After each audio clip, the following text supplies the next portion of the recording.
मीरपुर नाम के शहर में तेजस अपनी पत्नी नीरू के साथ रहता था। पति पत्नी दोनों ही नौकरी करते थे। एक दिन तेजस गांव अपनी माँ के पास फोन करता है। हेलो, प्रणाम माँ। जीते रहो माँ, तुम दादी बनने वाली हो हैं? अरे वाह, ठीक है बेटा, मैं कल ही आती हूँ। जब माँ जी शहर पहुंची तो बेटे बहू ने बहुत अच्छे से स्वागत किया।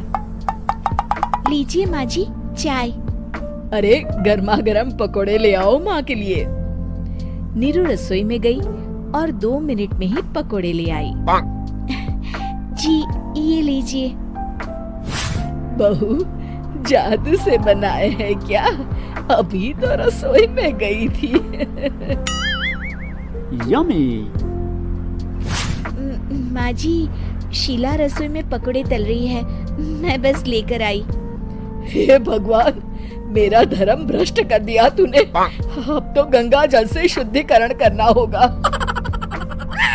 दूसरे दिन, माँ जी मैंने नाश्ता बना दिया है, ऑफिस जा रही हूँ। पर अभी तो घर का सारा काम पड़ा है। शीला आती ही होगी, झाड़ू पोछा बर्तन कपड़े वो सब कर लेगी। हमारे जमाने में घर का सारा काम हम ही करते थे। जी माँ जी, आप बहुत होशियार हैं, मैं घर ऑफिस दोनों नहीं संभाल पाती। तो जरूरत क्या है घर से बाहर जाकर चाकरी करने की? वैसे भी घर का काम खुद करने से घर में बरकत आती है, समझी? पर माँ जी। पर वर कुछ नहीं, इस महीने की पगार मिले फिर ऑफिस बंद है। हाँ। रात को नीरू तेजस से कहती है, सुनिए जी, माँ जी बोल रही थी कि मैं नौकरी छोड़ दूं। वैसे ठीक ही तो है, अभी तुम्हें आराम की जरूरत है। फिर भी आराम कहाँ, शीला को छुड़ाने के लिए बोल रही थी। तो अब 24 घंटे में इतना काम तो कर ही सकती हो। पर जॉब पसंद है मुझे, घर पर मन नहीं लगेगा। अगले दिन जब दोनों ऑफिस के लिए निकल रहे थे, मेरी तो कोई कीमत ही नहीं है इस घर में। माँ जी, आजकल महंगाई बहुत है, रहन सहन भी बदल गया है, दोनों नौकरी करते हैं तभी ठीक रहता है। अच्छा, तू कहना क्या चाहती है? मेरा बेटा तुझे बिठा के खिला नहीं सकता? तू ही इस घर का खर्च चला रही है, हैं? नहीं माँ जी, मेरा वो मतलब नहीं था। मतलब खूब समझती हूँ, ये बाल धूप में सफेद नहीं किए मैंने। हाँ। अब तो ये रोज का काम हो गया था। तेजस भी रोज की झिकझिक से परेशान हो गया था। एक दिन उसने कहा, नीरू, वैसे भी तुम्हें मैटरनिटी लीव मिलने वाली है, तो अभी से ही छुट्टी ले लो। पर क्या, मेरी सैलरी अच्छी खासी है। आखिर नीरू ने रिजाइन कर दिया। जब बच्चा हुआ तो घर में सब बहुत खुश हुए। कुछ दिनों बाद तेजस फाइल देख रहा था। क्या हुआ तेजस, कुछ परेशान लग रहे हो? अब हाँ, वो हमारी जितनी सेविंग्स थी वो तो हॉस्पिटल में और छठी के फंक्शन में खत्म हो गई है नीरू।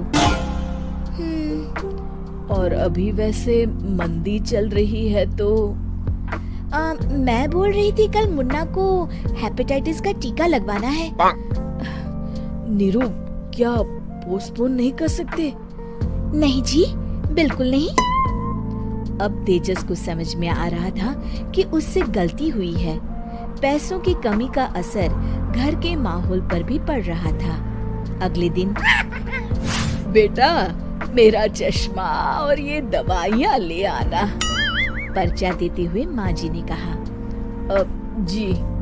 तेजस, मुन्ना के लिए दूध का डिब्बा और डायपर भी ले आना, और ये किराने के सामान की लिस्ट है, इसे भी लाना है।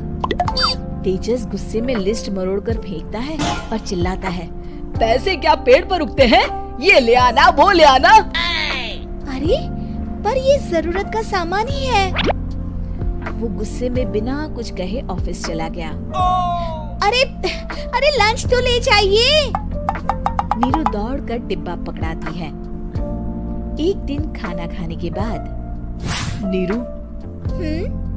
अब तो मुन्ना कुछ बड़ा हो गया, तो अब तुम वापस ज्वाइन कर लो ना जॉब। पर इस रिसेशन में जॉब मिलना बहुत मुश्किल है। ट्राई तो करो। फिर मुन्ना, माँ जी है ना, और एक फुल टाइम मेड भी लगा लेंगे। पर माँ जी, उन्हें तो पसंद नहीं। तभी माँ जी वहाँ आ जाती है और प्यार से नीरू के सर पर हाथ फेरते हुए बोलती है, अब मेरी समझ में आ गया बहू, पहले के और अब के समय में अंतर है। तुम काम शुरू करो, मुन्ना की जिम्मेदारी मेरी। मेरी प्यारी माँ जी। ये कहकर नीरू उनके गले लग गई। शिक्षा, परिवर्तन संसार का नियम है, हमें भी समय के साथ चलना चाहिए। उम्मीद है कि आपको हमारी ये कहानी पसंद आई होगी। कृपया हमारे चैनल को सब्सक्राइब करें और सभी अपडेट्स के लिए बेल आइकन जरूर क्लिक करें। और हाँ, वीडियो लाइक और शेयर करना मत भूलिएगा। Bye bye.